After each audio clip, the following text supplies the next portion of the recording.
Hi again, folks. I am Erin Cobb, immigration lawyer here in Chicago, Illinois, and today we're going to talk about why some people have to consular process.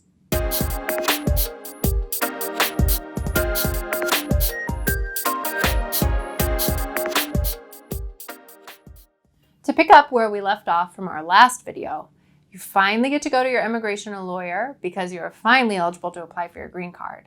But your lawyer tells you you have to leave the country and consular process. Why? Why do you have to leave the country? That's what we're going to talk about today. Generally, there are two different ways to process for your green card. One of them is called adjustment of status, and it's all done within the United States.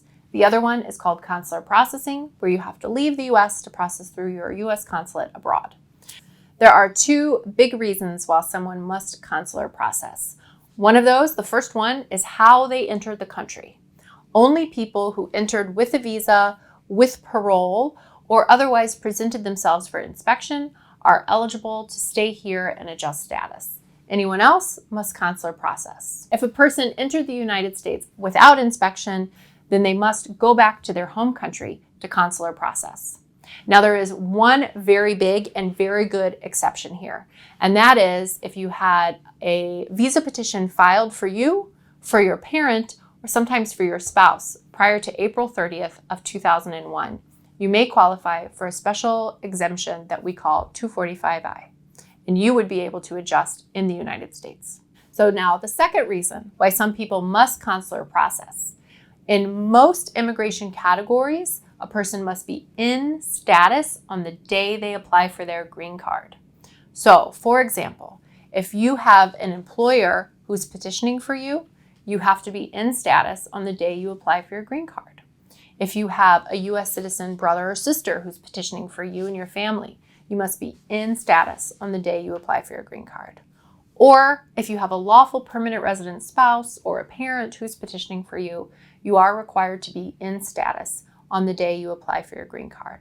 Otherwise, you have to consular process.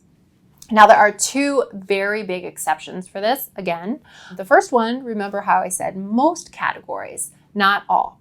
So if you are a U.S. citizen spouse who's petitioning, or you have a U.S. citizen spouse petitioning for you, if your U.S. citizen parent is petitioning for you, or if your U.S. citizen adult son or daughter are petitioning for you, then you may be what's called an immediate relative, and you may be able to stay here and apply for your green card even though you aren't in status.